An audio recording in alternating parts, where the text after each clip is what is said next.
예수님의 이름으로 간절히 기도하옵나이다. 아멘. 하나님의 말씀입니다. 마가복음 14장.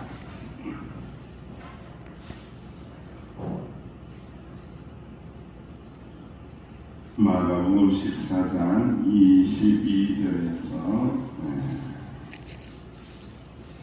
28절까지 공독합니다. 마가복음 14장 22절에서 28절까지 함께 공독합니다. 시작. 그들이 먹을 때에 예수께서 떡을 가지사 축복하시고 여자들에게 주시며 이르시되 받으라, 이것은 내 몸이라 하시고 또 잔을 가지사 감사하기도 하시고 그들에게 주시니 다 이를 마시매 이르시되 이것은 많은 사람을 위하여 불리는 나의 피 곧 언약의 피니라. 진실로 너희에게 이르노니 내가 고난에서 난 것을 하나님의 나라에서 새 것으로 마시는 날까지 다시 마시지 아니하리라 하시니라. 이에 그들이 찬미하고 감난산으로 가니라. 예수께서 제자들에게 이르시되 너희가 다 나를 버리리라. 이는 기록된 바 내가 목자를 치니 양들이 흩어지리라 하시니라. 그러나 내가 살아난 후에 너희가 먼저 갈릴리로 가리라. 아멘. 우리가 오늘 공독하지는 않았지만은 월요일날 본문의 말씀은 6월절 만찬을 준비시키는 장면입니다. 6월절 만찬은 우리가 너무나 잘 알다시피 이스라엘 백성들이 출애굽할 때에 어린 양의 피를 그 피를 문설주에 바르면은 죽음의 사자가 넘어간다. 그래서 구원을 받게 된다. 보혈의 공로를 상징하는 그러한 6월절 만찬을 준비시키고 계셨습니다. 예수님께서는 예루살렘에 입성하실 때에 새끼 나귀를 데려오게 하신 것처럼 제자 두 사람을 예루살렘에 보내서 6월절 식사 장소를 준비하게 만드시죠. 그래서 예수님께서 말씀하신 대로 준비된 큰 다락방을 구해서 거기서 제자들과 함께 6월절 만찬, 마지막 만찬을 나누시게 됩니다. 그리고 18절에서 21절 말씀에는 6월절 만찬 준비하고 난 다음에 가룟 유다의 배반에 대해서 말씀하고 있습니다. 참 신기하죠. 정말로 어린 양 예수님 구원의 역사, 구원의 능력이 드러나는 6월절 만찬 준비하고 난 다음에 딱 이어지는 장면이 가룟 유다의 배반의 배신에 대해서 예언을 하고 계십니다. 그러니까 제자들도 이런 겁니다. 제자들도 다 제자들이 아니다. 다 따라올 것 같지만은 다 따라오지 않는다. 다 하나님 나라에 들어갈 것 같지만은 다 하나님의 나라 들어가지 않는다 라는 것이고, 예수님의 가르침, 예수님의 사랑을 받았지만은 끝까지 예수님 사랑하는 사람이 되면 좋겠는데 거리면 틀림없이 가룟 유다가 있다라는 이 아픈 이야기들을 기록을 하고 계십니다. 저는 이 말씀을 읽으면서 그렇구나. 예수님도 이처럼 제자들을 위하여 온 인류를 위하여 6월절을 준비하시고 제자들을 이렇게 사랑하셨지만은 배신당하는 자들, 배신하는 사람이 있는데 하물며 너 박목사일까 보냐. 너도 마찬가지라는 거죠.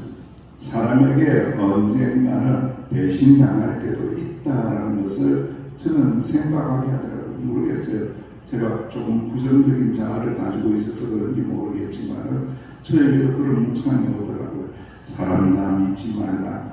인간을 다 믿지 말라. 귀인들을 의지하지 말라. 사람을 의지하지 말라. 우리 주님께서 하나님께서 끊임없이 가르치신 겁니다. 사람은 사랑의 대상이지 신뢰의 대상이 아니다. 사람은 그저 사랑해주고 이해해주고 용서해주고 그런 대상이지 신뢰의 대상은 누구밖에 없다?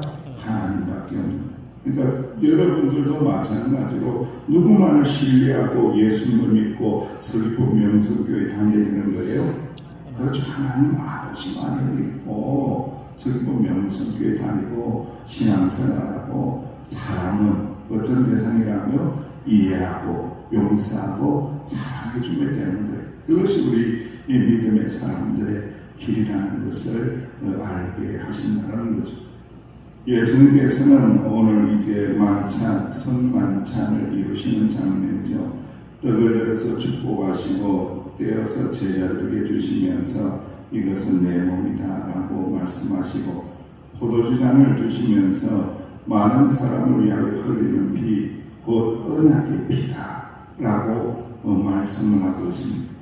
어린 양 예수 그리스도의 피가 택함받은 성도들을 살립니다. 할렐루야. 어린 양 보혈의 피가 우리의 모든 죄를 씻어냅니다. 할렐루야. 어린 양 보혈의 공로가 없으면, 어린 양 예수님의 죽으심이 없으면, 그분의 찢기심이 없이는, 그분의 희생이 없이는 우리 구원은 이루어지지 않는다는 거죠. 여러분, 한국 기독교가 그랬고 우리 믿음의 가정이 그랬고 믿음의 가족이 그랬어요. 여러분들, 우리가 이제 설날을 이제 연휴를 다 지냈어요. 그래서 믿음의 1세대들이 되신 분들은 매우 힘든 날이었을 거예요. 그런데 믿음의 3세대, 4세대가 되신 분들은 온 가족이 모여서 찬양하고 경배하고 예배를 드렸을 것입니다. 우리가 마음껏 하나님 앞에 이 좋은 명절에 가족들이 모여서 기도하고 예배할 수 있는 것은 그 옛날 우리의 믿음의 조상들의 무엇이 있었던 거죠? 희생이 있었던 거예요. 희생이 없었더라면 우리는 그런 자리를 가질 수 없는 거예요. 누군가는 희생을 한 거예요. 누군가의 믿음의 선조들의 희생을 통해서 그 은혜를 덧입으면서 우리가 마음껏 예수를 믿고 마음껏 찬양하고 마음껏 기도하고 마음껏 가정 예배를 드리게 하셨다는 거죠. 보혈의 공로를 의지하고 보혈의 능력을 경험하는 사람들, 그 믿음의 사람들이 하고 있는 교회 생활은 다릅니다. 왜 다를까요? 교회를 위하여, 주님의 피 묻은 교회, 몸된 교회를 위하여 희생하고 헌신하는 것을 두려워하지 않습니다. 부끄러워하지도 않고요. 자랑도 하지 않고요. 원망이나 분노도 하지 않습니다. 왜 우리가 믿음의 삶을 살고 교회를 섬겨나가면서 마음의 섭섭함이나 마음의 아픈 마음이나 마음의 분노를 가지게 되는 이유가 어디 있느냐? 어린 양 예수 그리스도의 보혈의 그 희생, 이 헌신에 대하여 깊이 묵상하지 못해서 그런 거예요. 나의 삶을 위하여, 나의 구원을 위하여 예수님 죽으셨는데, 하나님의 아들이 죽었는데, 하나님이 돌아가셨는데, 하나님이 찢겨주셨는데, 그 사람의 빚진 자가 되었다면 당연히 주님의 몸된 교회를 위하여 조금 희생하고 헌신하고 섬기고 그러면서도 당연히 기뻐해야 되는 거죠. 당연히 찬양해야 되는 거죠. 당연히 노래하면서 즐겁게 신앙생활해야 되는데 그러지 못할 때가 있다는 거예요. 저도 마찬가지.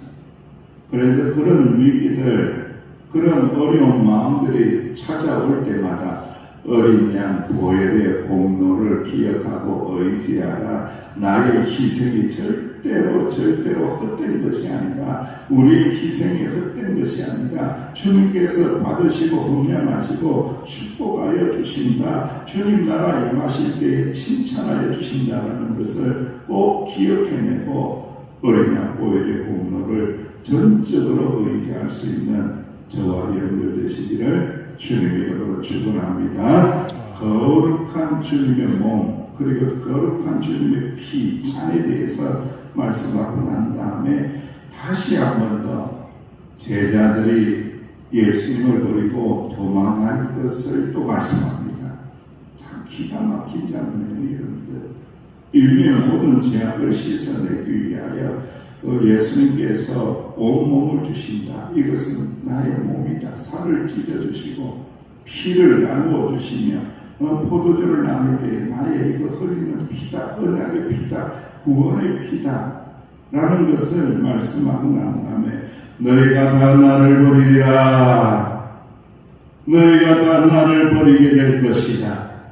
십자가에서 내가 죽을 때에 너희들은 다 뿔뿔이 흩어져서 목자가 침을 당할 때에 양들이 흩어지는 것처럼 다 흩어질 것이다. 흩어질 것이다. 그러나 다시 살아나고 난 다음에 부활하신 후에 제자들보다 먼저 어디로 가시리라? 내가 갈릴리로 갈 거다. 너희들을 다시 회복시키기 위하여 갈 거야. 주님의 사랑은 끝이 없는 거죠. 주님의 사랑은 끝이 없는데 인간의 배신도 끝이 없는 거예요. 이 본문을 잘 보세요. 주님의 사랑은 끝이 없는데 인간의 배신도 끝이 없더라는 거예요. 인간은 끊임없이 배신하고 주님은 끝까지 또 사랑하고 또 찾아오시고 갈릴리로 갈게. 내가 너희들 찾으러 간다. 또 이렇게 용서하시고 끝없는 사랑을 베풀어 주시는 분이 우리 주님 예수님이라는 말씀이에요. 사랑하는 주의 종들이여, 때로는 우리가 입을 열어서, 때로는 우리가 마음이 연약해서 하나님을 향하여 원망하고 하나님을 향하여 힘들어하는 그런 때도 있다. 하지만 기억하시니 내가 이렇게 힘들고 어려울 때에 주님은 나를 포기하지 않으시고 지금도 나를 사랑하고 계시고 앞으로도 나를 사랑하고 계시고 앞으로도 나를 용서하여 주시고 앞으로도 다시 회복시켜 주시고 앞으로도 다시 치유하여 주시고 앞으로도 다시 새롭게 하여 주시리라. 주님은 나를 결코 포기하지 않으시고 끝까지 사랑하여 주시리라. 할렐루야. 세계적인 전도자가 있죠. 우리나라에서 참 귀하게 생각하는 분이 빌리 그레이엄 목사님이죠. 그런데 그분에게는 아들이 있습니다. 프랭클린이라는 아들이 있는데 이 프랭클린이 문제합니다. 문제야. 프랭클린은 술과 마약에 찌든 채 아버지가 전하는 복음은 거짓말이에요 라고 아버지가 전하는 복음 믿지 않습니다. 하나님 없습니다. 본 장담을 합니다.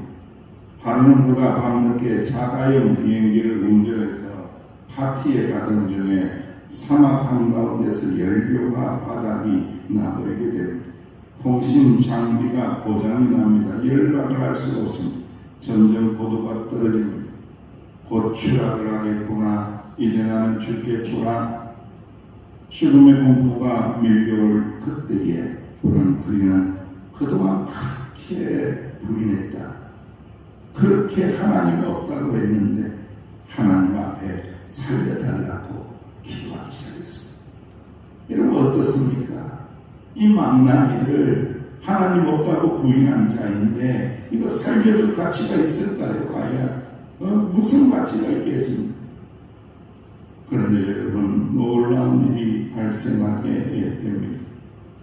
그 순간 공항 활주로에 유도등이 보이기 시작하는데 그 불빛을 따라서 아슬아슬하게 안전하게 착륙을 하게 됩니다. 알고 보니까 그 지역의 목회자가 공항 직원을 신방으로 왔는데 그 직원이 목사님에게 보여주기 위하여 자신이 일을 하고 있는 관리하고 있는 활주로에 잠깐 동안 불을 켠 것입니다. 그것을 통해서 이 프랭클린은 다시 살게 되었다는 것. 프랭클린은 말로 설명할 수 없는 이 놀라운 하나님의 구원의 타이밍 앞에서 하나님의 살아계심을 인정할 수밖에 없었다고 고백을 하며 그는 결국 아버지처럼 복음을 전하는 전도자가 되었더라. 할렐루야. 여러분 포기할 인생도 없고 포기해서도 안 된다는 거죠. 누가 포기하지 않으시기 때문에 하나님께서 절대로 포기하지 않는다. 여러분 2024년도 절도의 대상들이 있을 겁니다. 포기하지 말고 기도하시기를 바라요. 누가 포기하지 않으신다? 하나님께서 절대 그 영혼을 포기하지 않으시고 끝까지 사랑하시고 구원하시면 꼭 믿고 그 은혜를 꼭 누릴 수 있는 그 열매를 거두어낼 수 있는 저와 여러분들 되시기를 주의 이름으로 축원합니다. 아버지 하나님 은혜를 감사합니다. 부도받아야 할 자격, 사랑받아야 할 조건 하나도 없는 연약한 인생인데 죽어주시고 어린 양 예수님 보혈 흘려주시니 참으로 감사를 드립니다. 미련하여 연약하여 불평과 불만과 원망이 솟구쳐 오를 때마다 어린 양 예수님의 보혈로 덮어주시사 아름답게 만들어주시고 은혜롭게 만들어주시고 복된 하나님의 자녀로 살아갈 수 있는 저희들이 되게 하여 주옵소서. 주여 구원받아야 할 영혼들을 위하여 이 시간 엎드려 기도할 때에 포기하지 않으시고 끝까지 사랑하시는 주님의 은혜를 꼭 경험할 수 있는 저희들이 되게 하여 주옵소서. 예수님의 이름으로 간절히 기도하옵나이다. 아멘. 말씀을 붙잡으시고 이 은혜가 충만하게 해달라고 기도하시며 나아가시기 바랍니다.